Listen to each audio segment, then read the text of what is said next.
Mac Power Users, episode 556, Mastering Video Conferencing with Liana Lehua.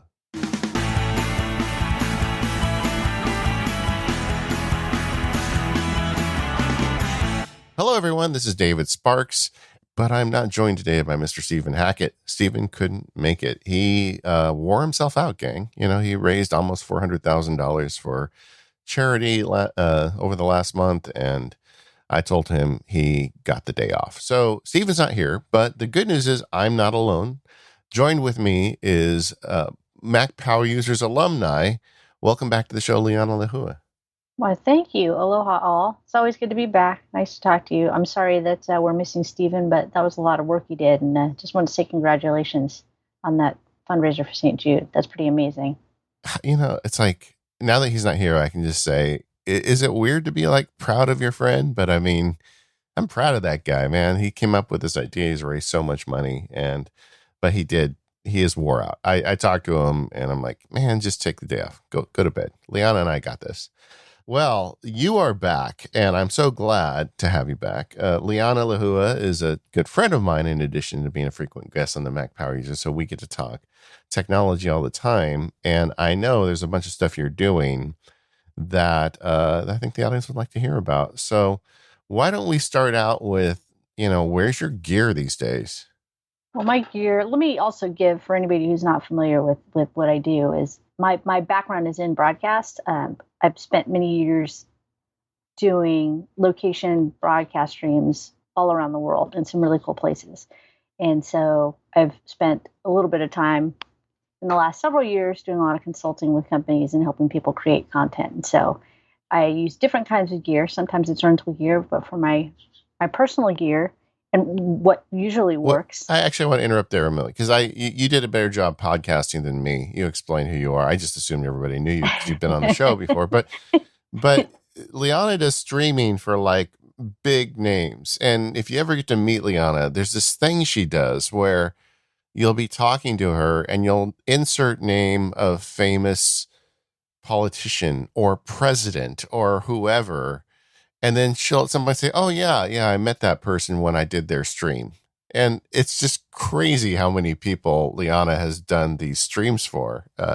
You've flown all over the world, and it's really, you're really an authority on that stuff.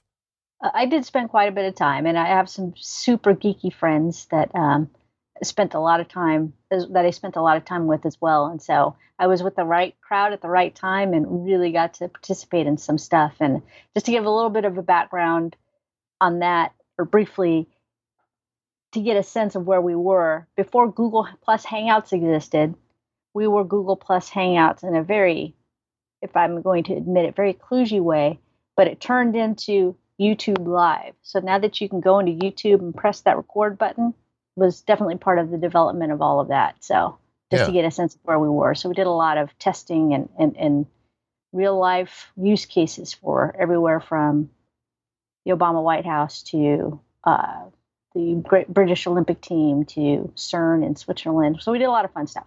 Yeah, it's crazy. And I love hearing those stories. We'll share a few of them to the extent you can. And also for the MPU Plus listeners, the more MPU episode, Leon and I today are going to talk a little about Disneyland, because in addition to being Apple nerds together, Liana also used to work for Mickey, and we have some pretty funny stories for that. But back to your gear. Where are you these days? These days in Southern California, and it's been an interesting time. And so personally, I do a couple of things for the clients that I have, and it just depends, but sometimes we have to rent gear for the larger events, but we haven't had to do that, at least in the last several months. And so my personal gear fits the bill. What people are trying to do now is, reach out on YouTube and Instagram and TikTok, and mostly using my phone works. But, I go a little bit further in to make things a little bit future proof. So I do shoot in 4K using some Sony equipment, Sony A7 III right now.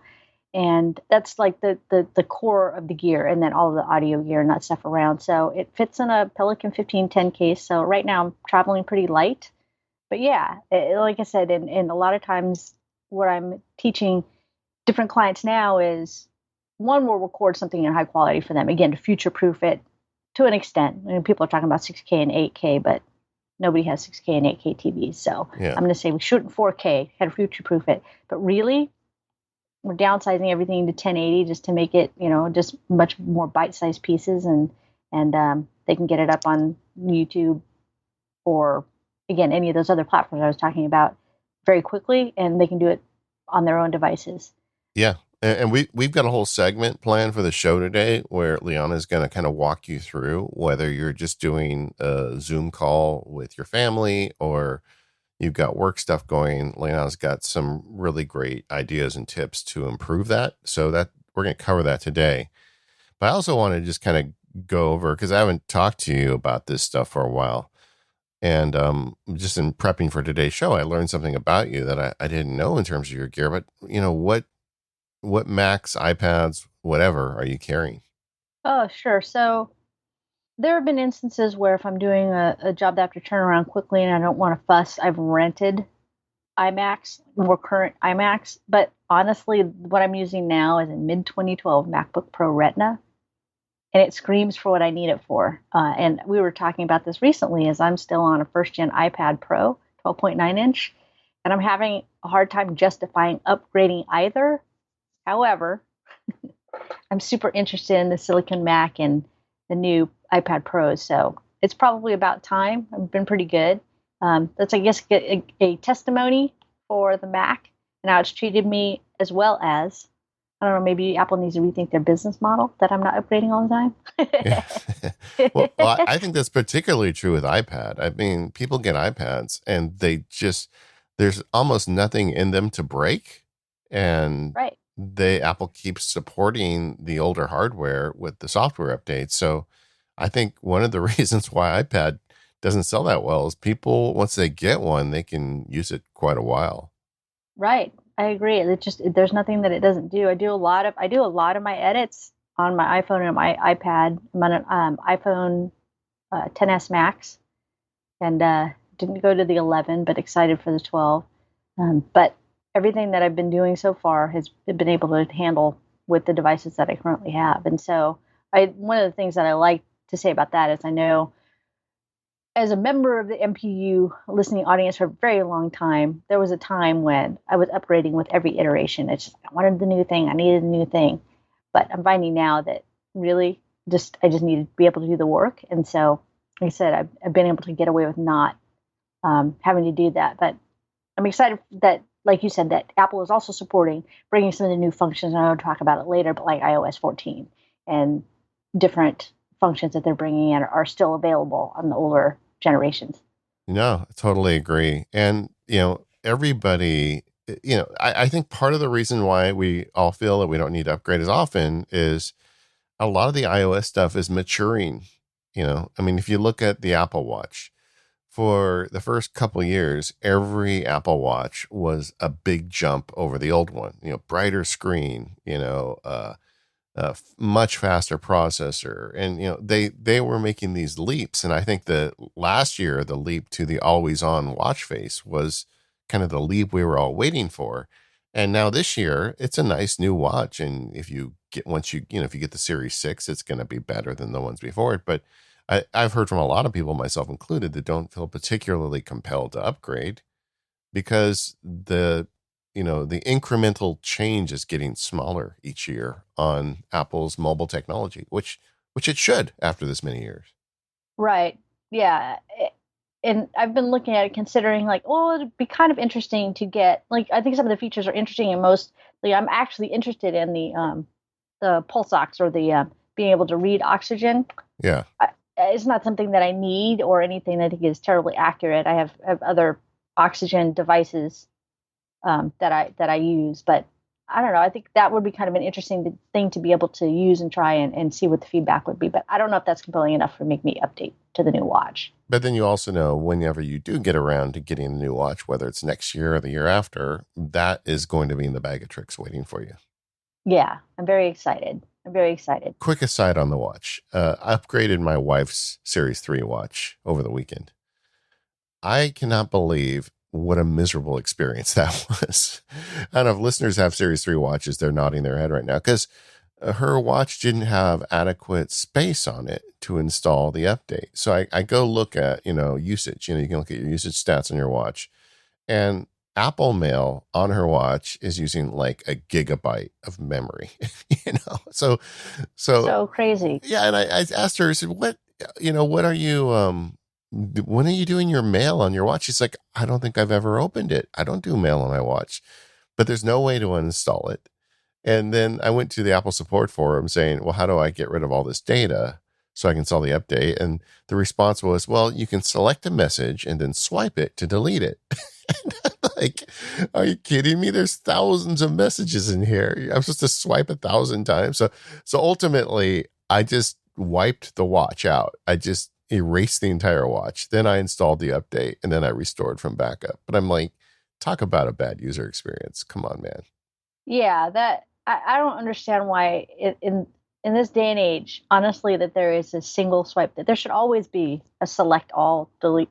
Some kind of multifunction menu that allows you to select all. Yeah. Especially in that instance. I mean, that's a little bit crazy. Or even just like on your phone, have a button on your phone where you can press a button on your phone and basically nuke your watch's memory from space, where you don't have to go in and deal with the 1-inch square user interface. But anyway, that's an aside. The thing I learned about you, Liana, in preparing for today's show is that you have evolved into a largely iPad worker. How did that happen? I have, for many years, I've carried a lot of equipment. And I know it just sounds like a little thing, but I just look for little places where I can save weight. And so not having to carry, was a couple of things, I think. So not having to carry my MacBook Pro was one thing. And that was a large part of the first reason I kind of looked into, okay, can I do everything on my iPad? And then it just is now, as a result of the iPad being powerful enough to do, well, it's a couple of things. And this is something we'll get into a little bit when we talk a little bit about what I'm doing right now. The iPad became more powerful and expectations dropped. Like, we'll talk about it later. And I mentioned before, nobody's buying 6K and 8K TVs. Yeah. It doesn't matter in most cases depending upon what you do. If you're in filmmaking, if you're Christopher Nolan, of course, you need whatever you need, an IMAX camera. But for most of us, we're consuming content on our devices. And in this day and age of Zoom, I mean, look at when everybody first had to start, when we look at everybody, for example, like late night talk show hosts. Yeah. Doing their shows from home, quality was really bad. Yeah. And then people doing guest interviews over whatever form they're using, Skype or Zoom or whatever they're using now on network television shows, quality's junk. And yeah, it's like, so I couldn't get over that. I mean, when it started, I was like, man, they should pay me. I get like a Joe Blow podcaster could help you make this better. I mean, it's like, does anybody understand this stuff? Well, it's like, I just think people are now interested. It's an interesting place to be because people are interested in getting the content out for sure. Like, that's number one. But if you're somebody like you or me and we create content, of course, we're looking at the quality and actually the user experience. I mean, that's an entirely different experience. Like, it's not the what's being produced is really not that compelling. Like, they could make the story a little bit more compelling, but it's another thing. But I was watching quite a few different, large television shows. And I was just surprised with what they were just willing to accept. Yeah, but how does that tie into your iPad usage? Sorry. So the quality, the expectation of quality is not there anymore. People don't need in the moment, a lot of people don't need specific function or features that require me to have a MacBook Pro, or like I said, my edits I can do using LumaFusion on my iPad right now. The edits aren't, they're not complex. So it's not like there's a lot of visual effects or, if there's basic titling and cuts are very basic, the audio can all be managed inside of an iPad. So there's just no reason to carry the iPad Pro. I haven't seen any reason to do it. Everything that I need, there are local apps. So it's like, I don't even need an internet connection for most things anymore. I can use something local, save it to iCloud or wherever I need to and share it easily. So inside of the Apple ecosystem, that's also another reason why creating on the iPad is so easy. You have the big iPad Pro. Correct. Yeah, it's first gen. It's 12.9, and it's really big. People look at it and go, "I didn't even know they made iPads that big." And now, compared to the newer iPads, it really does look like a monster. Yeah, it got a little smaller with the last iteration. I would imagine that the USB-C and the external drive support actually would be a good reason to upgrade for you. Yeah, I think that's something that I'll find a good reason to purchase a newer versions of everything. Those will definitely help. But like I said, I mean, and the other thing is, so anybody who kind of pays attention to technology in terms of camera and video production, and you watch YouTube, everybody's super concerned about record time. And why this is relevant is that people are like, oh, I can only record for 30 minutes. There are instances where you do that, of course, if you're doing a live stream or an interview or something longer form. But in my brain, then it's not the right tool for the job to use. For example, a Sony mirrorless camera. Yeah. Get arguments about it, but I rent a proper video camera, and then I don't have to deal with overheating, all those kinds of things. Yeah. What I say by that is the things that I'm creating, I shoot for 30, 45 seconds. There's never any instance for me to shoot, so I'm not having to offload video from my camera that's like 30 minutes long and then have to worry about ingesting that into my iPad. So it's definitely based on my use case. I can get away with the iPad because all my clips are short. Yeah, nice. And we're going to talk about apps later, but I just was impressed that you are getting so much work done on your iPad. I didn't realize how far down that rabbit hole you'd gone, and we definitely have some iPad workflows for later in the show. This episode of the Mac Power Users is brought to you by SaneBox. Go to sanebox.com/MPU and get $25 credit on any plan and stop drowning in email. There's a lot of talk lately about email, but did you know SaneBox is a solution that will work with any application and any email service? SaneBox learns what email is important to you and filters out what isn't, saving you hours. It works with all kinds of email programs and services. You don't have to have a special app or a special domain. And with SaneBox, you get a bunch of great features like the Sane Later box. So it keeps your inbox clean and gives you only what matters, or the same black hole. If somebody's pestering you, stick them in the black hole. You'll never see an email from them again. With snoozing, you can defer events until the next business day or weekend or whatever time period you want. And I think my favorite feature is Sane Reminders, where you can carbon copy or blind copy an email to some period of time, like 1 week at sanebox.com. And if the person you sent the email to doesn't reply, you'll get a reminder in 1 week to follow up. It's just a great workflow to stay on top of email. But SaneBox is more than just filtering. You can move attachments to Dropbox or other cloud services, which is awesome if you're using Hazel for automation. And they have pricing plans starting as low as $4 a month. There's a 14-day free trial. Go to sanebox.com/MPU to get that $25 credit on any plan. 66% of MPU listeners who try SaneBox subscribe to SaneBox. You probably will love it too. That's sanebox.com/MPU. Receive a $25 credit on any plan. Thanks, SaneBox, for all of your support of the Mac Power Users.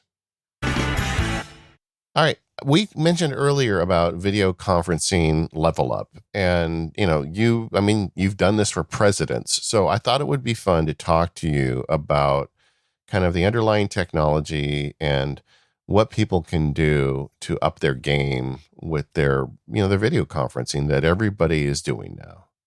Sure. There are some very simple things, and we've kind of touched on it briefly. We just want to kind of to start out again by kind of talking about the state of video and kind of expectations now. There's expectation and there's what you can deliver, and then what our ego wants us to deliver, if Sure. I'm honest, right? Yeah. I'd love to deliver 6K video. I don't need to deliver 6K video. I don't want to work with file sizes. And frankly, a lot of us don't want to see our coworkers in 6K video, so it's all good. Right. Well, the funny thing, right, is there's another kind of joke. Anybody in the camera world is like, the big thing now is, I've been using them forever, but these things called ProMist filters, or people know them as kind of a bloom effect. And the point is that video is getting so precise and so clear that this filter is made to make it look more like film because it's too clear and it shows too much. So it's just funny to me that now the thing is like you can buy these filters for like $100. It's like, okay, I'm in the wrong market. I should be selling those filters. Yeah, I remember when we went to 4K, and the big joke around the house was which actors and actresses made the transition to 4K and which ones really didn't, Right. Yeah, that's so true. But yeah, now there's a huge market for things to make people look less high quality, which is just hilarious. But so we look at now, if you look at again video, it's what are you doing? What is it that you need to output? Are you outputting for something that really needs to be in 4K, or is it something that can be done in 1080p? And I'll argue that unless something's side by side, somebody's not going to notice the difference. And the general population really just wants the information anyways. And so there are instances where clients just really want something in 4K, whether they need it or not. And the output is, for example, Instagram Reels. They just want it in 4K. We shoot it in 4K. That's fine. Yeah. But isn't that an issue also, though, for bandwidth? Like if, let's say you insist on 4K, but you don't have adequate bandwidth, then the person receiving the video is going to get choppy video from you. So I mean, there's different ways that you can deliver it. If it's something that's recorded and then we can send it out separately, then we would just record it at 4K and it's fine. So there are a couple instances kind of in what you're talking about. I'll talk about in a second. Is going back a little bit to expectation. Right now, I've been doing a lot of research, and it seems like engagement a lot of times comes from 60-second Instagram stories and images like memes with text. Yeah. Instagram Reels, people will watch, but sometimes people go on Reels and then their video's like 15 minutes. Nobody's watching the whole 15 minutes. It's like, just give me what you need to give me in a 60-second Instagram 60-second Instagram post, 15-second story, or an image, or don't make your Reels longer than 2 minutes. Yeah. So there's this thing about the extended format. There's a place for it for sure. But we're just finding for, a lot of things that's not something that's people really aren't needing. Yeah. And so to have to deliver it that way. Yeah. So I think when we're talking about delivering something and having choppy audio, there's a couple ways that we can do this. So let me use, for example, a lot of times we're seeing now people are doing Zoom calls. For example, like Jimmy Fallon had the cast of Hamilton and they performed live. Yeah. They did not perform live. Yeah. So those were individually recorded audio tracks to a click track that were then edited together to look like Zoom. And they all interacted for sure real time. But I guarantee, like, there's no way that delivered with no latent audio. There's not a way to manage that without doing a pre-record of this high quality video and then editing it to look like the thing that you want it to look like. Yeah, agreed. Yeah. So that's the first thing. I think setting expectations for folks. And then I really try to get people to use the hardware that they already have, whether it's a Windows computer or it's a Mac, whatever it is, use what you have. And some of the basic things that you can do is I always recommend laptop or desktop over using a phone, a smartphone, or like a tablet or an iPad for doing what you need to do. If it's what you have, then use it. But you have more options often in the settings. Like if you need to control your audio feed a little more, if you need to record it, for example, sometimes on the mobile devices don't offer those options. And then you just have more processing power, right, on a laptop or desktop. Yeah, but doesn't the mobile devices have better cameras than usually the laptops? They often do. So there are now, I have used them minimally just because I haven't had success with them, but like Ecamm makes a software that you can turn your phone into the camera. And so if you're using it for home use, like if it's just me and you and we're going to have a family chat, then I would just say use your webcam. Yeah. And if you are a business, then I would say invest a little bit, and we could either do one of two things, is what we were talking about before, take pre-recorded video and edit something later, or just bring in an external video camera to use as your main source camera. So if you have it, I would say go for it. Okay, and I want to talk about that for a second. So there's a couple options.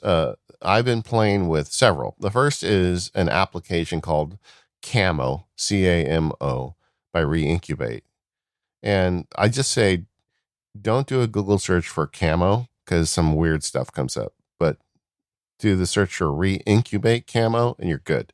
And or we'll put it in the show notes. But I bought a license to this application, and I have found it's great. It gives you a ton of controls over the camera, like the actual camera features in the iPhone. And if you attach it to like a glyph tripod mount, and you can like even put it on top of your computer where your usual video camera is, the camera, and then you can use the camera in your phone, which gets you kind of the best of both worlds, where you have all that control Liana was talking about, you get on your Mac, but you have a vastly improved camera. And I think it was like $50 for a year. So it's a kind of a small investment for a big improvement. That's great. I'm going to check that out. Yeah. Related to what you're talking about, so something to note about like the way that I approach things too is use what you have, but I'm always a big hardware over software solutions, only because as you start to use, for example, I'm using my laptop and say I'm using Audio Hijack Pro and I'm using some other applications, just the more you use, right? Like your resources on your computer get more bogged down. So in an instance where we're recording for a client, I'm a hardware solutions person because I also like to touch something. If I can reach out to what I'm using now, like for my audio is my USB pre, I can turn dials other than having to go into a menu and software. But I'm definitely going to look into Camo because in an instance where either the budget doesn't call for it or it just makes sense, then this sounds like a really great option. Yeah. And it's also really just kind of a great second camera too. Like Mike Schmitz, who's on Focused with me, is getting ready to do some video shoots where he wants to shoot his desk, like he's going to have a notebook on his desk. And he's using Camo with an attached iPhone pointing down at his desk. So in that case, he's got a camera pointing at him from his Mac. And then he's got a second camera pointing down at his desk using Camo. So it also gets you the option of like a 2-camera shoot for video conferencing, which for a very small budget with hardware you already own. That sounds great. I'm definitely going to look into that. Thanks. All right. Glad to help. Well, I've been thinking about this too. But then the other option I'm looking at, and I really want your advice on, is these devices where you can connect a real camera. Like if you've got a digital SLR and you just want to use that as your camera with one of your nice lenses. And the one that everyone tells me to get is the Elgato Camlink. But what are your thoughts on those, and explain how they work? I think they're great. So it's an interface device that will ingest the output of your camera, whatever you're using. For example, if you're using, and typically, for example, let's use the Elgato as an example. There's an HDMI version. I don't know if there's an SDI version. Something that I've used before is a Blackmagic device. And on the Blackmagic device, you have an option. So for like pro level cameras, often you'll have what's called an SDI out, and it's just a little bit more of a secure and high quality connection, and can run at a further distance than HDMI. HDMI has a limit, I think, of like 25 feet. Not that you're necessarily, in most instances, going to have to use that. Yeah. The Elgato, as an example, we'll use HDMI as an option. So you can go from your say you have a Canon 80D, and then as an HDMI out, you can use that as your webcam. So you can go out from the camera, you can cable and go into this Elgato device as an HDMI input. And on the other end, it's either going to have either also an HDMI or I think there's also a USB version. They're USB versions. So it plugs directly into your laptop, and then whatever you're recording through, whether it be OBS or you're going into YouTube, whatever it is, it will recognize your Canon as an option to use for filming. Yeah, and this absolutely works. So I bought one, and mine has USB on one side and female HDMI on the other side. So I just get an HDMI cable out of my Sony camera and plug it into this thing. There was no software to install, although I do believe there is software if I wanted to tweak it. But it just shows up as a visible camera then in my camera list, in Zoom, in all the usual suspects. So suddenly I have this massive upgrade to my camera. And if I put like a lens on it with a low f-stop, I can look very fancy for the cost of this piece. And I wouldn't recommend like if you're just doing Zoom calls for work, going out and buying a digital SLR and this device, which I think was like $150 or something. It wasn't cheap. Right. But if you already have the digital SLR, you can dramatically improve your game with one of these. I can, if anybody's interested, I'm glad to share. I can share, I can send you a link if you want to include it or not. I found an inexpensive version that I've been using for a while, and I've had a couple of clients that use it, and they just love it. And I think it was like $50, and it does exactly what the Elgato does. I haven't had any issues with it. I haven't needed any support for it. I say that to say, like, I don't have any affiliate links, nothing like that, but Sure. it's just an option that we've been able to use, and it's working fine. Because for a while, at the beginning of all this stay-at-home order stuff, it was really hard to come by an Elgato. Yeah. So I just kind of did a search, and I ordered a bunch of stuff off of Amazon, and this particular one, like, I'm still recommending it. With the caveat with any hardware, at some point maybe it's not supported anymore, but right now it works. What's it called? Do you know? I can't remember. I'll have to look it up. I'm sorry. Let me. I don't want to.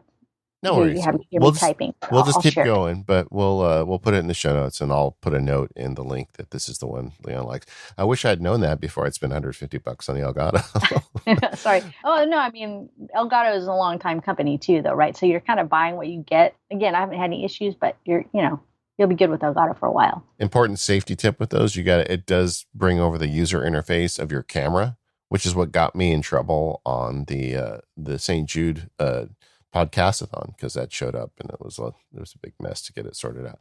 But it's really, that's like kind of second level. And then I guess the third level is if you want to go crazy, you can get like one of the Blackmagic devices. They have like faders and ways to like pan between cameras, and yeah, you can go crazy with that. We had Micah on the show last month, and he's using one of those with all the stuff he does up there for Leo Laporte and Twit. And that's really kind of a next level up. I like that guy. I love those shows up there. Yeah, I mean, it's next level because you really could. You're going to start me geeking out really on the level of like, suddenly you're going to be surrounded by hardware if you let me incorporate one of those. But yes, that is an option. I was doing a call with a friend of mine. We'll have to have him on the show someday. Chris Bailey, the guy who wrote the Productivity Project and stuff. And we were just on a call together, and he has one of those installed, and he was like fading between his various cameras, and I suddenly felt super inadequate. I mean, if you want to like just like make everybody else on your call feel bad, that's definitely the move right there. What is that thing called? Because they made like a kind of a consumer level one. Yeah, those are great devices, and I'm a little bit jealous. So we still work in some of the bigger, the company is Blackmagic, and they created this mini switcher, if you will, or extreme switcher that you can use, not unlike the Stream Deck, which we'll talk about later, but the ATEM Mini. And then they came out with a new one that, and I don't actually remember the difference, but with the new ATEM Minis, you can input almost anything into that, and the device will allow you to pull that into, and you can switch and pull it into your stream. So you have dedicated buttons, like input number 1 is your laptop with, a video that you want to share. You have an external audio device that you want to play music from. You can use that and switch separately from that. So you have all these options, but you also have the option to like fly in graphics, and you can just get super like geeky with it. And it's pretty slick. The way that we used to do that involved like a lot more equipment. So it's just amazing. And for the price, like, it's not cheap. I think it starts at $1,000 or $995. So again, it's kind of you're just streaming from home and you're not monetizing in any way or that kind of thing. It's a little bit expensive for that, but it's a really solid device, and Blackmagic has been around for a long time, and they really know the video space. So in terms of what you're talking about, like leveling up, like that's definitely on the books for something that I've recommended and that clients can use if they want to. So one of the things that I try to do also is teach them how to do this. I don't necessarily want to have a job where like it's my job then to be at every stream that they do. I want to teach them how to do it. Yeah. So this is a way for them to get into that space and be good for a really long time. For what they're going to do, they don't need anything heftier than this, but they also don't have to tax like computers and worry about their computers being strong enough to handle, video ingestion over time and output to the internet and that kind of thing. So So to clarify again, the A10 Mini really is just a switching device. It doesn't do all the things that we're just talking about. It doesn't have computing power in it, but it allows you to take all these different devices into one space and easily press buttons so that you can pull it into your stream. Yeah, and it's just one feed coming in, so your computer doesn't have to manage all those streams at once. It's just basically limiting the data in. But it also has like fades and crossfades and ways you can transition between the cameras on device or into the camera feed that really stands above other options. And if it does have the ability to do a classic Star Wars line fade, you know what I mean? If you watch Star Wars, Right? if it does have that feature, I don't want anyone on the internet to tell me about that. Please do not tell Otherwise, me. you're going to have one. Just don't tell me. Just don't tell me that I could have the ability to give myself Star Wars fades. That is information that would be dangerous to me. Let's just set that straight up. Okay.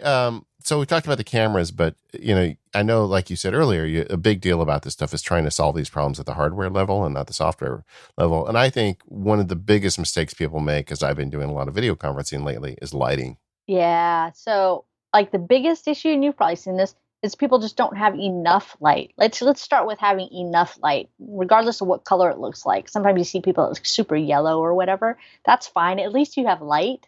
Start with light. Please have light. Yeah. So there's a couple instances where if you're near a window and you can sit in front of a window, like that's some of the most beautiful light you can get. The challenge with that kind of light is that the sun changes, and so you'll see it in the camera. So I often recommend to people, I mean, unless that's what they're going for, is to darken whatever windows you currently have, or use it in conjunction with some other kind of light. So many times people will have what, like in film industry, people will call practicals, and that's just some kind of lamp that's in your house. Yeah. And it usually has a particular color hue. You can go anywhere from like Home Depot and just get a DIY light. Again, the color's not going to be great, but having light of any color really is going to be better than not having it at all.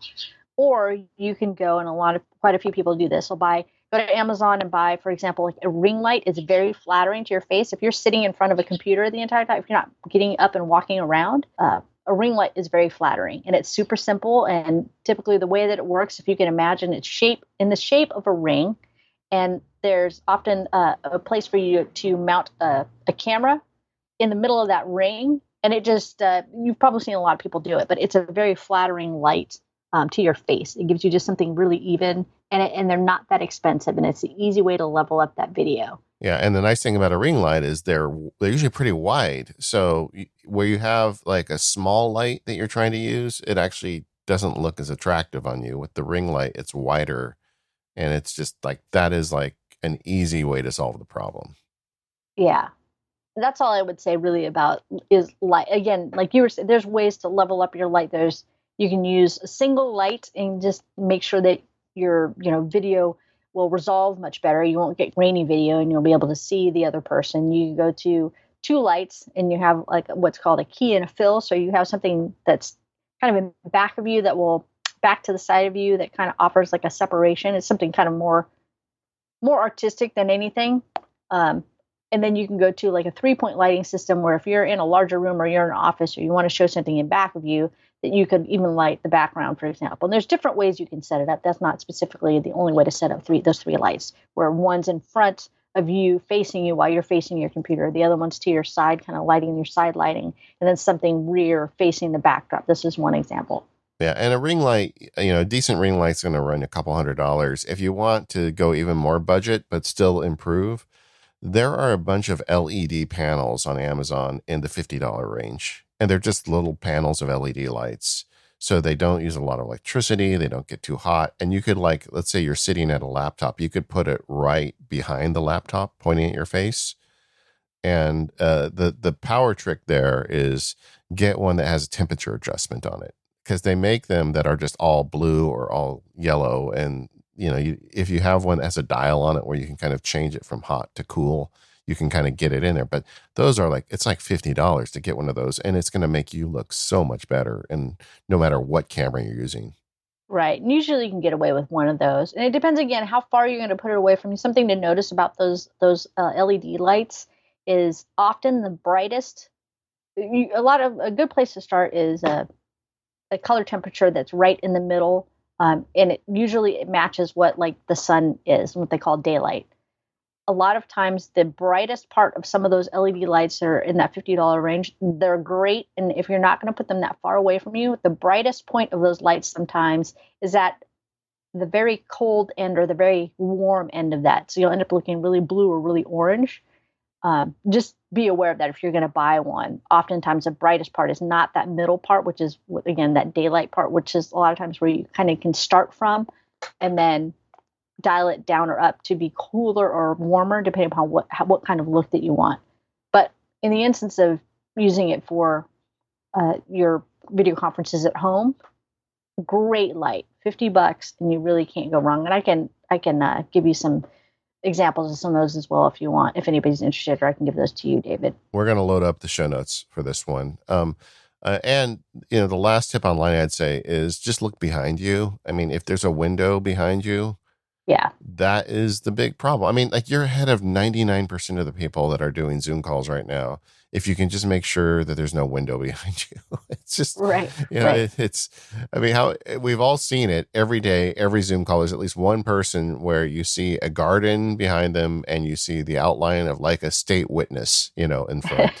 And that's because, in fact, but you can solve that. I mean, if you really want a window behind you, you got to spend some money and get a light and put it in front of you. You got to light yourself more than the window. In fact, the main angle I'm using in my new kind of location, it has a window behind me, but it's okay because I've got a ring light and a reflector and some stuff going on in front of me where I'm brighter than that. So it'll work. But boy, if you don't spend effort with a window behind you, you are dooming yourself with your video.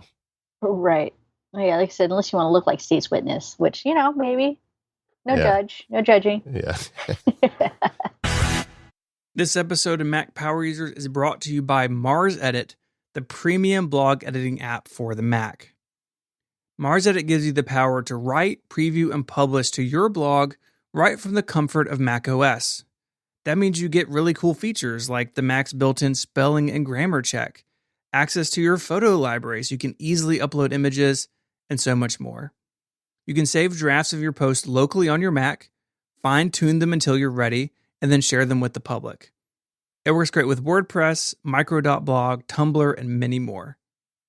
And with most systems, it can even download the entire history of your blog, so you'll have a permanent copy of your blog post safely stored on your Mac. I've been using Mars Edit basically forever. Almost every single word published to 512 pixels has gone through Mars Edit. I don't like writing on the web. I don't like editing on the web. I want to be in a native, rich Mac app, and Mars Edit is the answer for that.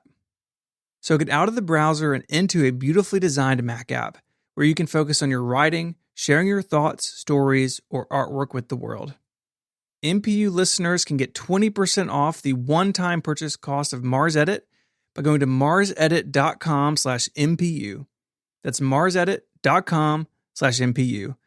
Go there now, check it out. If you write a blog and you use a Mac, you need Mars Edit. Our thanks to Mars Edit for their support of the show. All right, earlier I said the big deal was lighting, but maybe the bigger deal is audio? Yeah, so, I mean, people will probably, testify to this a little bit. You can watch bad video for a while, depending upon what it is. But I argue that you really can't listen to bad audio for real. Like, you'll just turn it off. It's just not that interesting. Or not that interesting. It's just hard to listen to. Yeah. And so, even though you're doing a video conference, like, audio is king. Like, if you can get good audio, the truth is, like, you could, depending on what your content is, if there was no video, your audio could carry it. At least people could hear what it is you're talking about. But in that vein, what we were talking about a little bit earlier when we were talking about using your DSLR camera, often what people would do with those is they'll get, for example, like a shotgun mic and put it on that, and then they'll record the audio into the camera. You can do that in the instance of a video conference if you're recording on your camera, but what I would recommend instead, as I have with everything else, and going back to hardware, separately having some kind of audio recording that is not embedded in the video. What I mean by that is right now, for example, say we're recording on I'm actually recording my audio separately into things software, and I'm also recording into a handheld recorder that I have. Yeah. For a couple of reasons. One, if anything goes wrong with audio, you've got backup on backup. And two, and just the qualities, you just have more control over it. You can go into something where you can adjust levels. For example, right now, like I'm going from my microphone, I've got a lapel microphone that I'm going into something called a Sound Devices USB Pre. And the Pre is a thing that manages the audio for right now my microphone and my computer, my laptop. Yeah. And then I'm going out to my recording device. Again, so if something comes up in the course of the Zoom call, I don't have to interrupt the software or anything. I can just reach in front and touch my USB Pre and adjust audio levels. And if the recording stops, I can just hit record again on the recording device. The other thing to go along with that is a separate device to monitor or listen. So specifically earbuds or headphones. I know people often don't like to do that and they just like to use their computer speakers.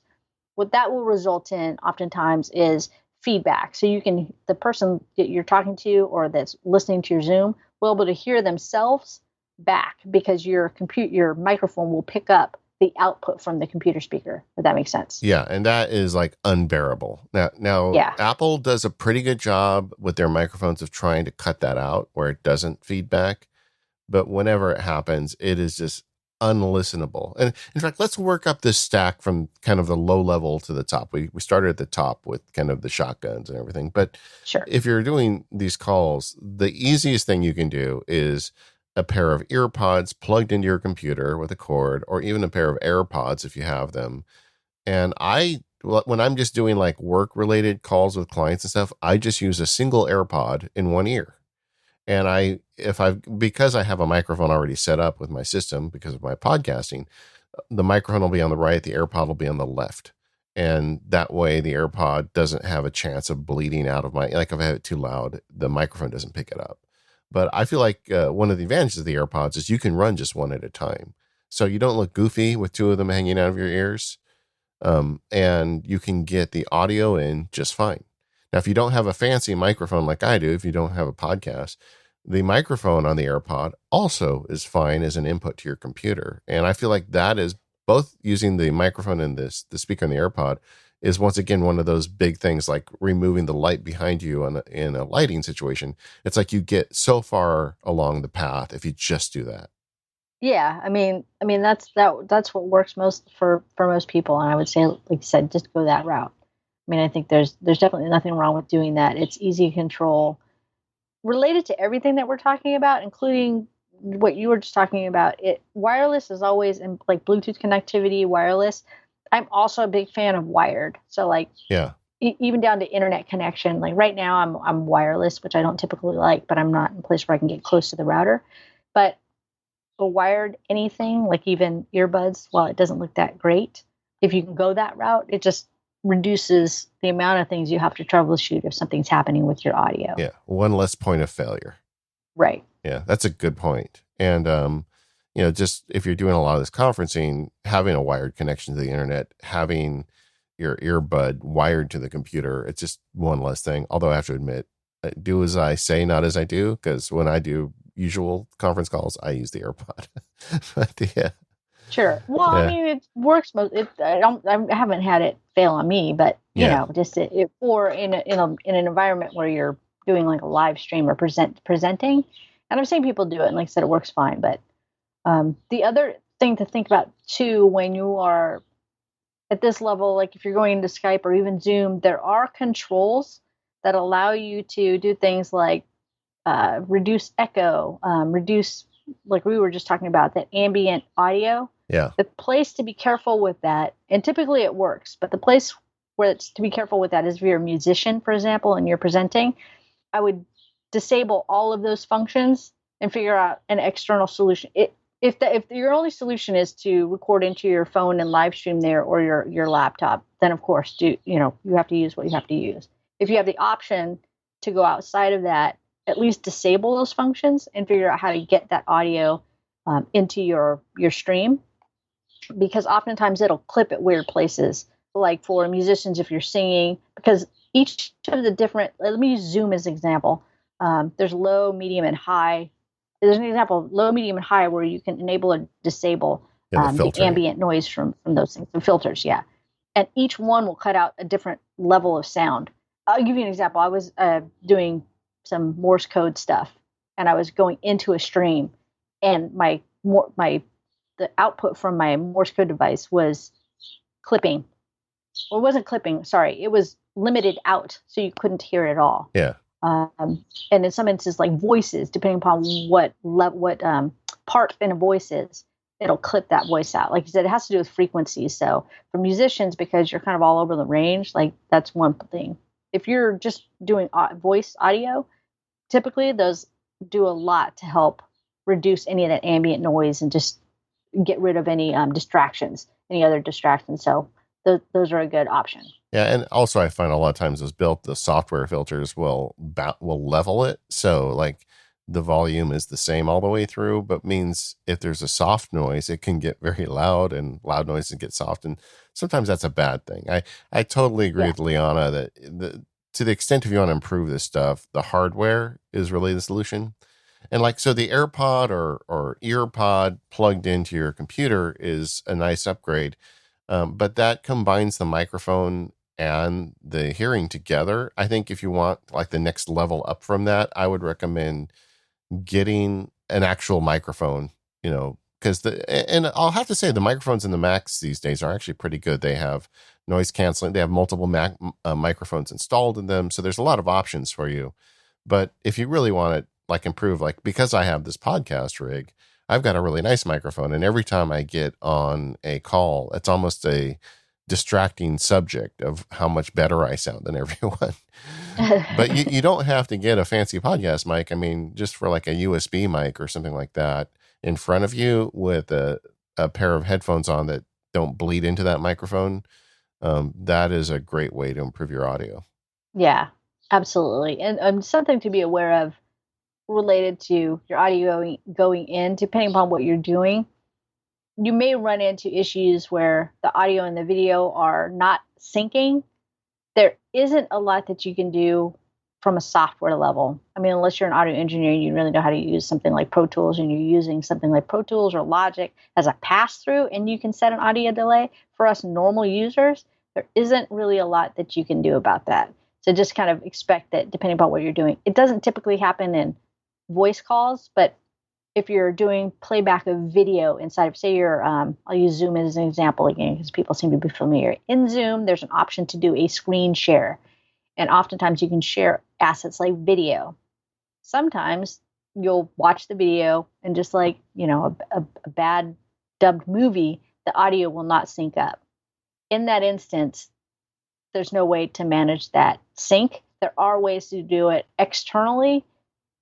And that's something I think that, the average user is not going to need to do on a larger scale, like a conference, for sure. That's something that we would manage in a hardware device specifically made to manage that audio delay. But that's a question I often get. It's like, for some reason, my mouth doesn't match the video.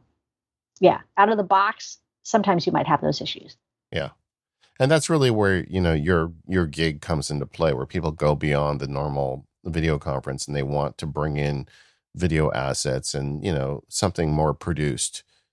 That's a lot of the stuff you do, right? Right. Yeah, exactly. Like there's a lot of functions. Oftentimes the clients that I have, they want to be able to produce the content. They're concerned with the content. Sometimes we'll help with that, but a lot of times it's like, just leave the technical stuff up to the stuff that we do. So you don't have to think about this stuff, so you can work on producing the best event that you can produce. Yeah. So how has that changed with the pandemic, that process? Sometimes, so there have been instances where I've worked with clients where they had remote offices, for example, and we could actually just send equipment to them, and then we would set up a really basic Zoom. We didn't worry about quality or anything like that. It was just, let's set this up so you can open the packages and we can tell you how to set all this stuff up. Yeah. Or in extreme cases, calling somebody and saying, hey, can you go meet with this person? We're getting on a Zoom call and I'm going to talk through it and you can help them set it up. We can't do that anymore. And so, for now. And then the other issue, as I mentioned before, that we were running into is being able to order stuff and get it sent. There was just a large shortage of supply of equipment. So kind of limiting myself now to having somebody who is a local contact with clients who have a local contact of some sort, whether it be, a business partner that they have, or it's the business themselves. They have somebody here. In the last maybe month or so, we have been able to meet up with, every social distancing and with everybody wearing masks and that kind of thing, to either show them how to use it, or there have been examples where we go in. I say we, right now it's been me going in with equipment to a dedicated room, and I'll set it up, and then I leave, and we have a Skype, and they literally have to turn the computer on, and I just kind of walk them through how to use it. So oftentimes it's just setting it up on our own. So you set up the lighting and the camera angles and everything, and they just walk in and do it. Yeah. And just turn it on. It is funny because like there's more demand for what you do now than ever, but it's harder than ever to actually do the work. Right. And the challenge is if there is any issue. So it's, I try to keep it as simple as possible. And I've created, for them, like step-by-steps, like individually with each piece, like with the light, like here are the 4 steps, here's the light switch. And so for like the light stand as an example, like for that, I'll tape the little instruction sheet to the light stand. The little audio devices that I'm using for them, often now I'm just using a basic mixer. I'll just tape something to the mixer. It's really that kind of crass. It's just I'm taping to the mixer, like here's your instructions. So if you have any questions, but trying to make it as simple as possible. So it's been working so far for those live stream instances. Okay, we're all friends here. You can be honest. Tell us, have you ever like taped over things you don't want them to touch? I do it all the time. Okay. I do it all the time, for sure. Yeah. Like there's instances where, there's, for example, the mixer that I like to use is a USB mixer, and there's a couple of different volume options. And if you just touch the wrong one, like there's no way for me to know which button you touched. Yeah. And so, I'll tape down like volume knobs that don't have anything to do with what you're doing, or I still do that. I often will, because something will happen, and for whatever reason, like I had this happen. Somebody wanted to come in, they wanted to use their own earbuds. They weren't anything special. They just didn't want, and I get it. They didn't want to share earbuds with anybody. So I went to switch them out.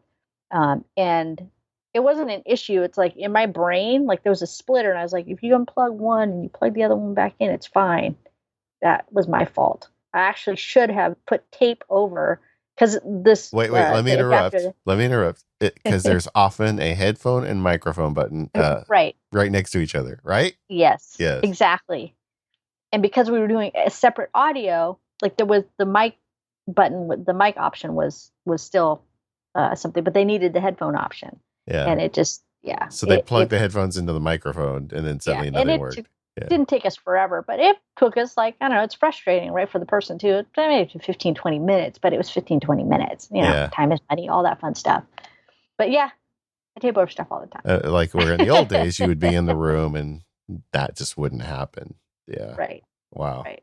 Well, I have an extra microphone that I mail to guests. Like sometimes we have guests on the show who don't have their own audio setup. Not everybody's a podcaster, which is good, right, for the show. But I actually have a whole rig. I mail them. And so I just stick a box in the mail, and then they mail it back to me afterwards. And that microphone has guested on many Mac Power Users episodes.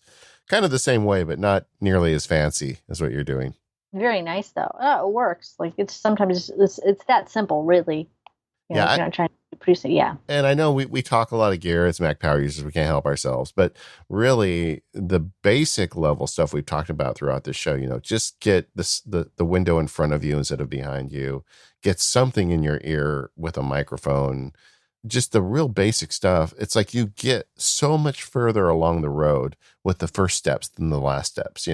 Before the difference between, having the window in front of you is way more than the difference between whether or not you have a ring light, I mean, right. And so it's just like, it costs more for those incremental things towards the top. But if you're listening to the show and you don't want to spend a lot of money, you can get like 90% of the way with spending almost no money. Yeah. Oh, for sure. Maybe you want to create an online store, a portfolio, or even a blog. Squarespace is the all-in-one platform that lets you do just that. There's nothing to install, no patches to worry about, and no upgrades needed. You don't have to worry about any of that stuff. Squarespace has got it all covered.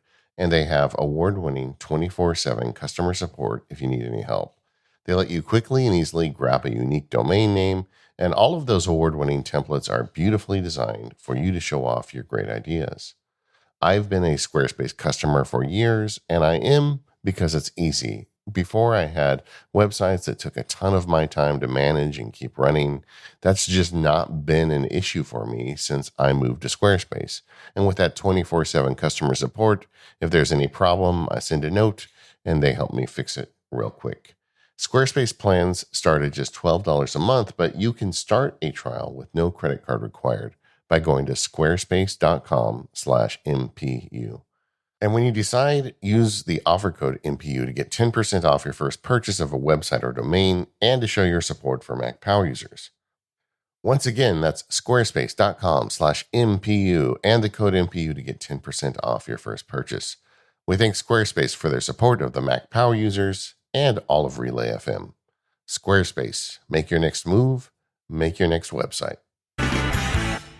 Now, Liana, in addition to being, the whiz-bang video streamer and producer, I mean, you run your own business and do all this stuff. And I thought it'd be fun. I went back, listen, we've never really talked to you about how do you manage the day-to-day stuff of the calendar, the mail, task management, billing, all that stuff. So let's just take a minute to talk about that. Is email a big deal for a business like yours? It is. A large part of what I do is email based. I have, and I can't remember if it's if you're somebody who reads or listens to productivity folks. It was either Cal Newport or Todd Henry, the Accidental Creative or Deep Work. One of those two gentlemen said, figure out when you're going to respond to emails and just stick to that. So people can expect that, Sure. Once in the morning, once in the evening. And so I've stuck to that. So it allows me to focus a large part of my day on, whatever else it is that I need to do. And at first it was weird. It was like, am I going to miss something super crucial? People have my cell phone. If it's that crucial, they'll call. Like the mail is definitely something that, I've been able to kind of train, if you will, people that I'm going to respond in the morning and the evening. And that's all. So if you really need something else, call. Yeah, we talk about this on the Focused podcast all the time. And hey, if you haven't listened to Focus, you should. Mike and I have been making some great episodes lately. But I feel like time blocking is just as useful to draw boxes around things as well as to carve out time for things. So if you have if you have trouble with email, just say, okay, I'm going to give email a half hour in the morning and an hour in the afternoon and set a timer and just be done with email then. Yeah, that seems to work out really well. I know you and I in the past have talked about kind of tracking those kinds of things. So time blocking is great. That's something I definitely still use. And so my email revolves around a morning and an evening time slot, just like you mentioned, a block that I say, okay, this is the time that I'm going to do those things. And so I use a couple of different, I like having a web-based option that's outside of the Apple ecosystem, only because there have been some instances where I've been inside of businesses that have firewalls and they insist that you use their computers. They give you a login, all that kind of fun stuff. So you have to use whatever it is that they're using. So maybe Safari isn't available and I have to use something that's weird that starts with an I and an E, and I'm not a big fan of it.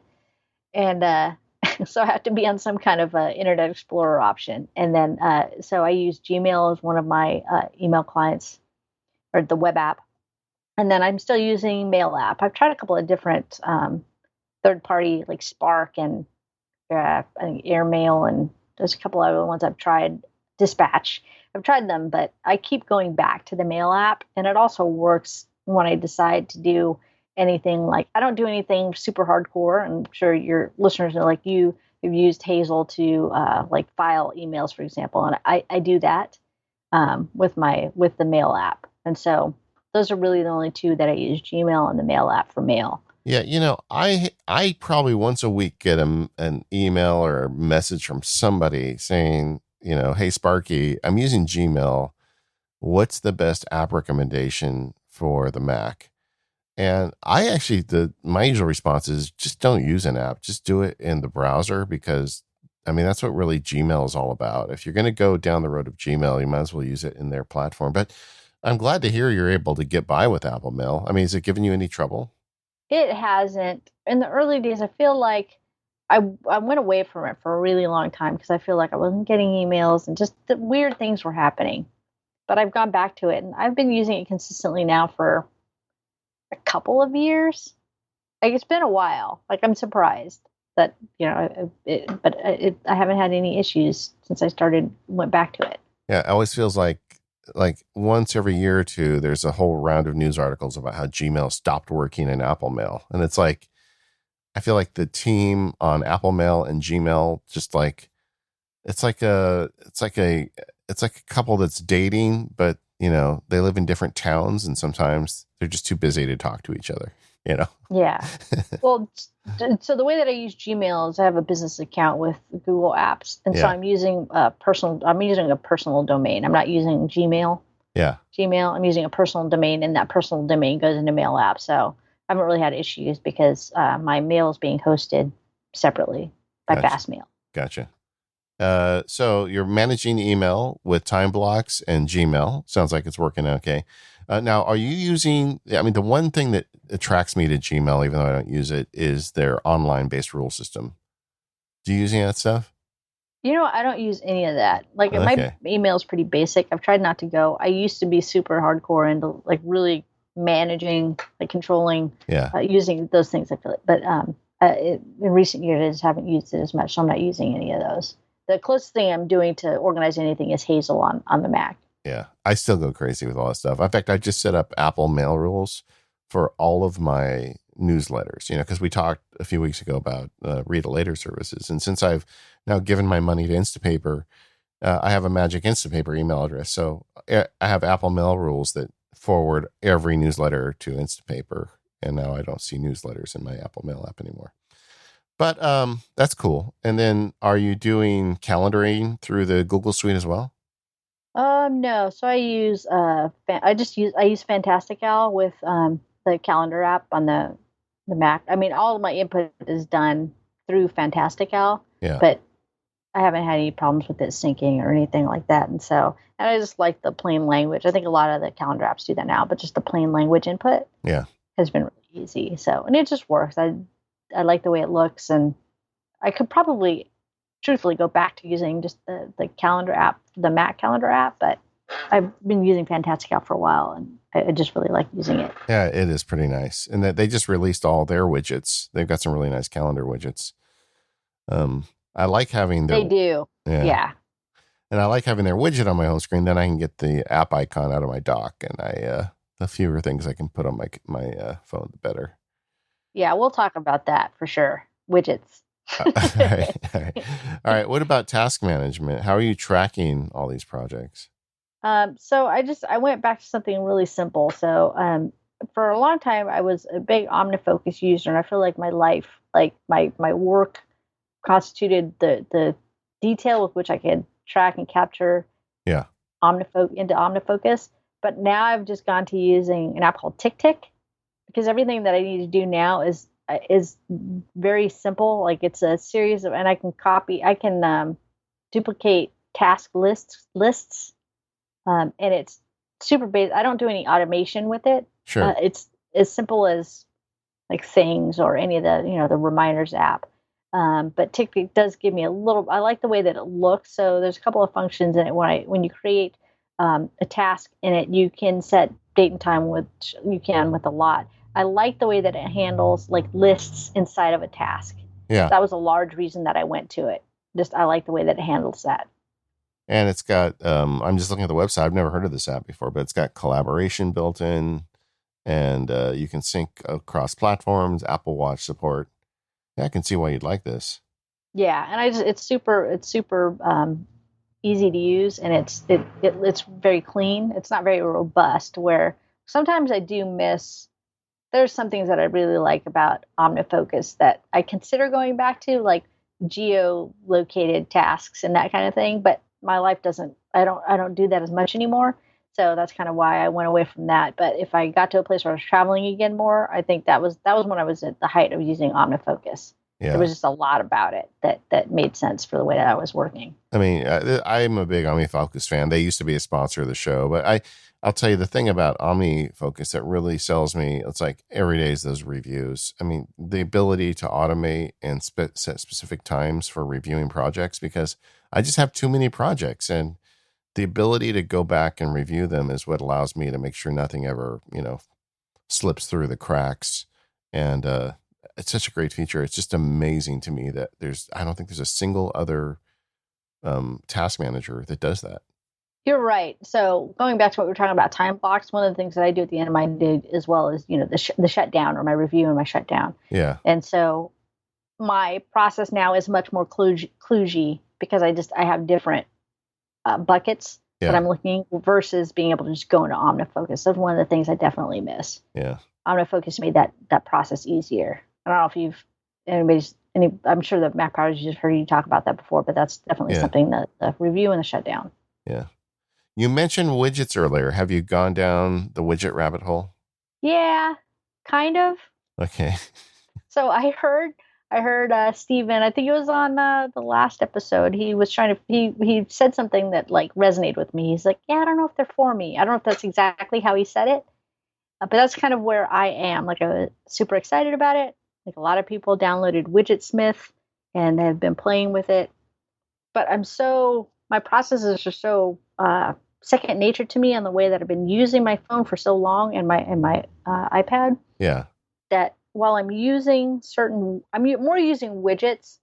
Like, now I know one of the things you've done is you've applied picking menus to some of the. I really have to maybe look into that. Yeah, the shortcut stuff. Yeah. The shortcut stuff, but I haven't figured out if that's for me. So I'm kind of playing right now. I've done it preliminarily with some widgets because I like making a nice looking home screen. But the truth is, like, the place that I spend most of my time is the apps that I will grab regularly. For example, is like my hue lights. I have a multi-timer for like when I'm cooking. There's a couple of things like that. I use an app called Cheat Sheet, and there's a couple little checklists that I have in that. Those are on my Today window screen, or whatever it's called. I just swipe over and they're on my Today screen. So I kind of use them there. So I'm still trying to figure out if that's something, but I need to find the time to spend more time in shortcuts, because based on our conversations and the thing I've seen you do with them, and I've actually participated in some of your webinar, and I've gone through your course as well. Yeah. I just need to spend more time in it to figure out, like, those I think are the things that make more sense to me to create in widgets on my homepage versus, like, right now I've got like a Zulu time widget through Widgetsmith on my home screen. I just like Zulu time, and I'm a ham radio nerd, and so often, like, if I'm on the radio, a lot of times things are referenced in Zulu time, so it's helpful. But I don't know that I really need that as a widget. Yeah. Well, I think it's definitely the honeymoon period, and a lot of people are really into it. A lot of people are discovering how much they're into it, that didn't even know these were coming. I did the experiment through the beta where I'm like, okay, rather than have a few widgets on my screen, what if I just gave the whole screen to widgets? And we talked about this in last week's episode, but I did it as an experiment. But, having 2/3 of my screen show my daily calendar and then 1/3 just be those shortcut launcher menus, that has been great. And I'm surprised at how much I like it. And I don't think I'm going back, but I also think there's going to be a lot of people that are going to scale back the widgets pretty soon. Yeah, that makes sense. I mean, like what you were saying, like I like the sound of that, and I've seen that in practice. Like I've actually seen your home screen, so that looked really nice, and it also looked more calming. Yeah. Than looking at my home screen. My home screen doesn't look very calming. Yeah, but also I'm just a person that, like, calendar blocks to me are kind of everything for me. I was just recently kind of thinking about calendars and task lists, and an insight that occurred to me is, task lists are infinite. You can have a task list that goes on forever, but your time is finite. There's only so much time you have in the day.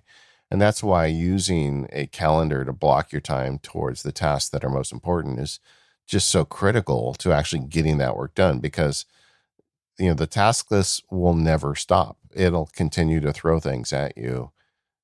So you really need calendar blocking to kind of help you sort it out. And putting it on my home screen for me is just like kind of the ultimate exclamation point. Like every time I look at my phone, I see what I have decided I'm going to do today, and I have to live up to that. The days I don't follow those blocks are my least productive days. Yeah, I understand that. That makes sense. I do a form of time blocking that is not in my calendar just because my days are kind of fluid depending upon what I'm working on.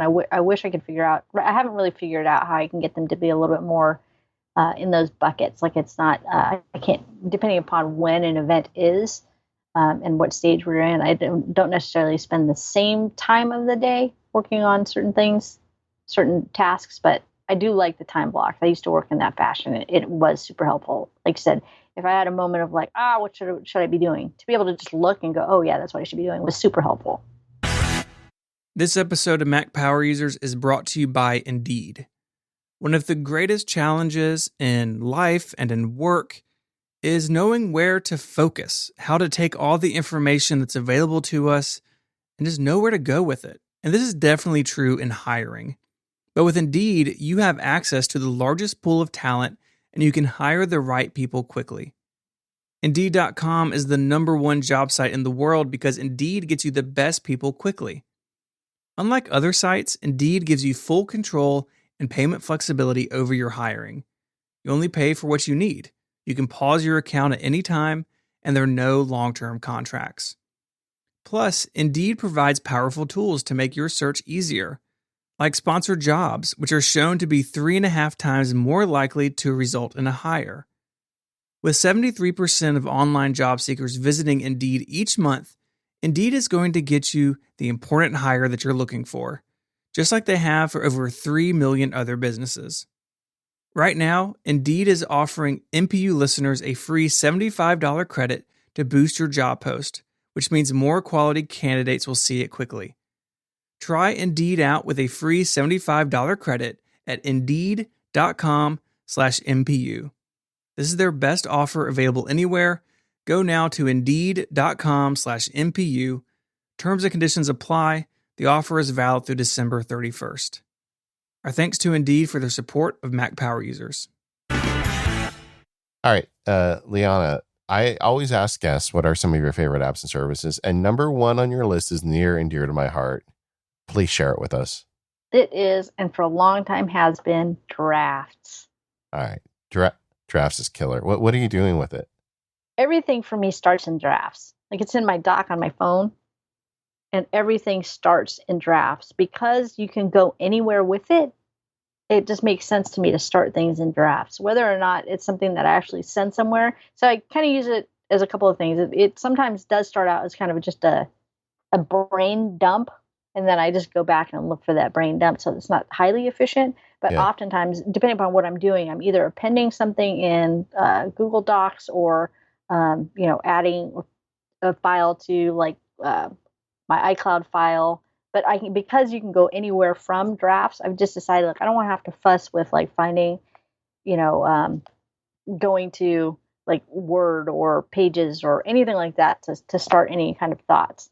But everything starts there, and then it'll go to, for a while I was using Bear to do things. But I just like it's super simple, and the big thing for me is that it's fast. Like you open it, and it just opens, and you start typing. Yeah. For so long for me, the attraction of drafts was the speed of entry. I mean, you just open it up and the cursor's blinking and you start typing or even dictating. It's really good with dictation too. Have you ever used the Apple Watch complication with drafts? I do. It's on my the watch face that I use during my day. It's my top right complication, and I go to it regularly. The two complications I use the most are I use drafts, and I also use just record this. Yeah.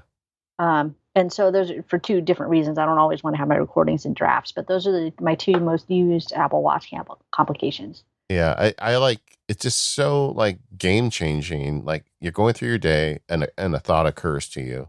You tap one button on your watch, you say a few words, and then just add a task to your, shutdown routine at the end of the day, clear out my drafts. And then like you just don't miss things that way.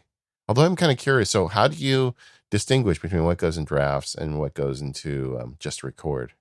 yeah, if it's just something that I want to document, like I want to formally document in like a text document, Yeah. that's weird. But often I've been obsessed lately with storytelling and being a good storyteller. So I will do stuff into Just Record that is based, but I kind of act into Just Record, if you will, Okay. because like Yeah. I'll have a sense in my brain of like of a piece of script that I want to like look into more research, or I want to pursue it a little bit more. But a lot of times it comes to me in a way that's like, oh, it has to be super dramatic, or I've heard somebody say something a certain way, and I just repeat it the way that I heard it. So those are the recording things, are things because I want particular inflection, or I want to be able to hear something that done a certain way. Yeah. Makes sense. Yeah. I really just can't get over. I mean, so the capture thing for drafts was blinding to me. It was blinding like the light of the sun.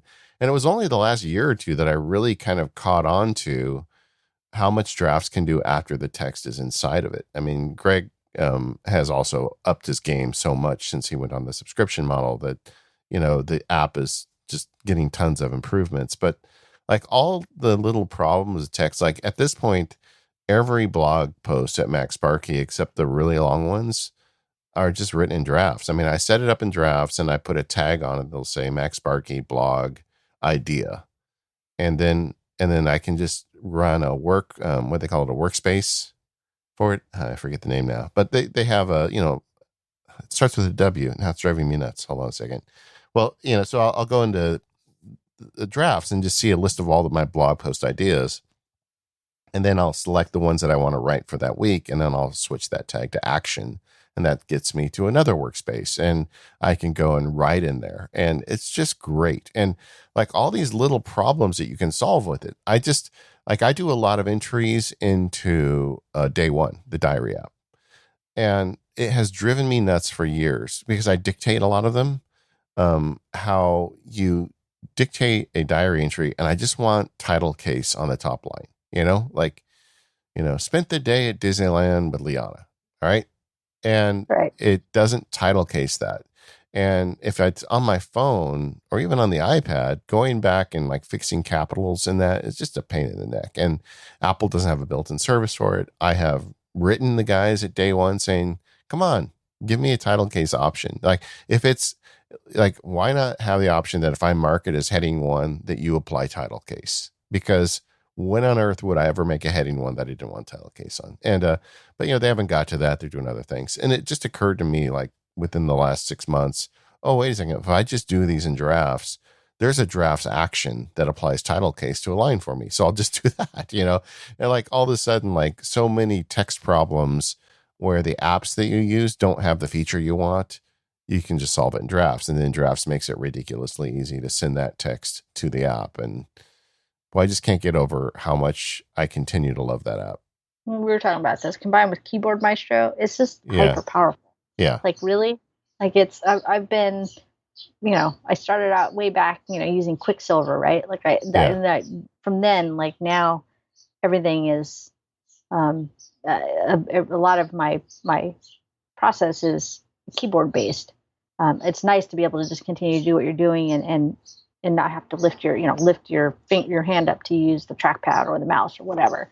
And so, like you said, with drafts, it's like it can go everywhere.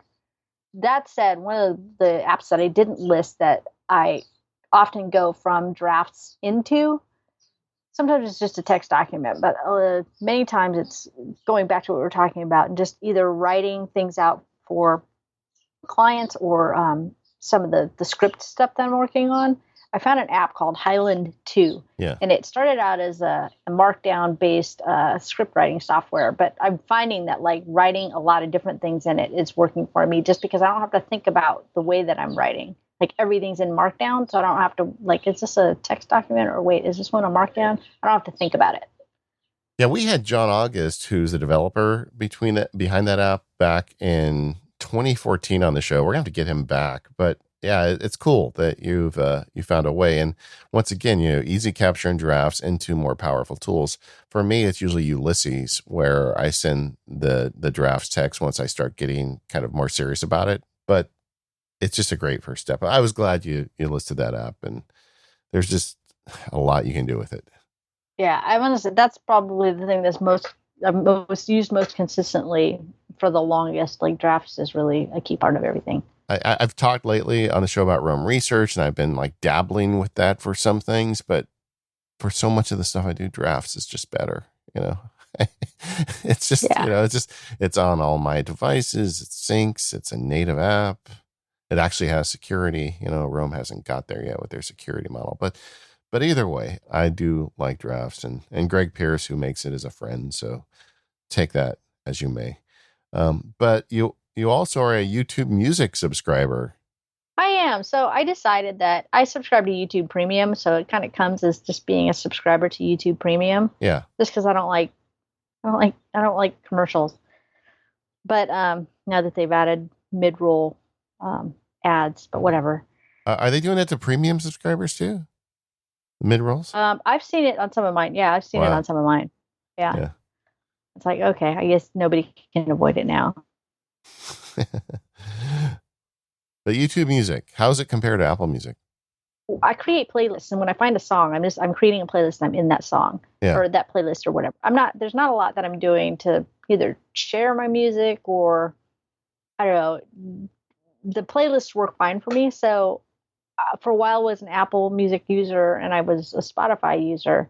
But I've stopped. I just didn't want to pay for more than one service. And I figured Apple Music gave me the music that I wanted. There are rare instances where I don't find the music that I want on YouTube Music YouTube Music. I can't even think of an example right now.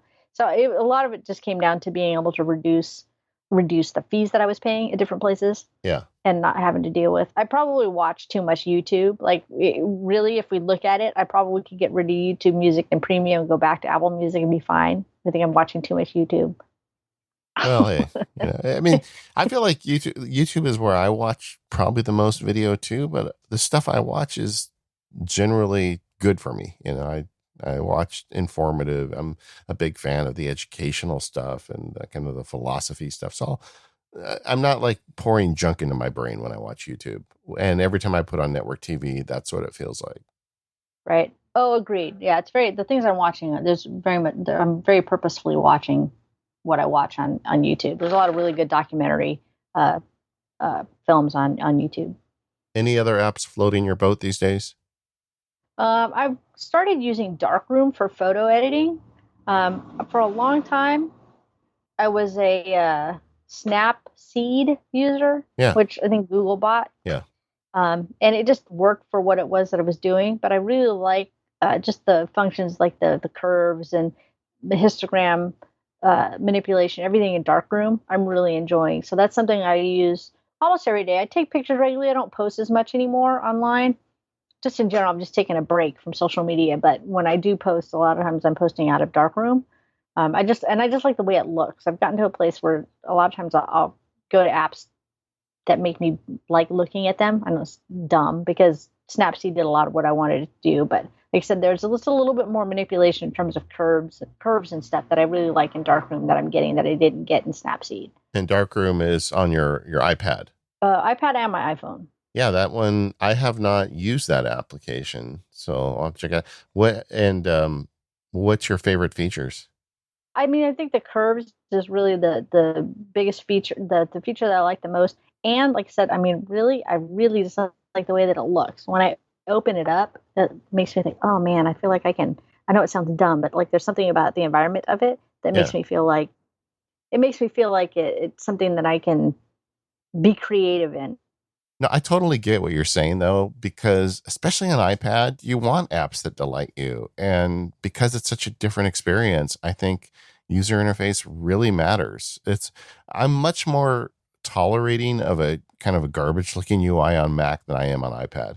Yeah, I agree. It's the very same. There's something also about just the way that I use it. I feel like on the Mac, usually now, if I'm on my Mac, I'm doing something that I really just need to focus in. It's something that I'm on the Mac, I'm going to do that thing. When I'm on my iPad, of course I'm working, but also sometimes there's an extent to it where I can just feel free-flowing or creative or whatever, even if it's a work email or something that I'm doing. It's something that I can, again, that aesthetic just lends itself to it. Yeah. I know you use the pencil a lot. How is Scribble working out for you? So I have to remember Scribble. When I remember it, it's awesome. Like, it's brilliant. I really, really like it. Yeah. It's something that I don't remember it's there oftentimes. Yeah, I feel like the tech press is undervaluing Scribble because the people who write about technology for a living are not necessarily pencil and paper people, right? So they're like, well, I don't use that, so why would I use it on my iPad? But there's a whole bunch of people out in the world that do like pencil and paper. And I mean, there's even science saying that you should like pencil and paper because it helps you summarize better and, digest information better. But I think that it's going to be a lot more useful to folks than the initial take is.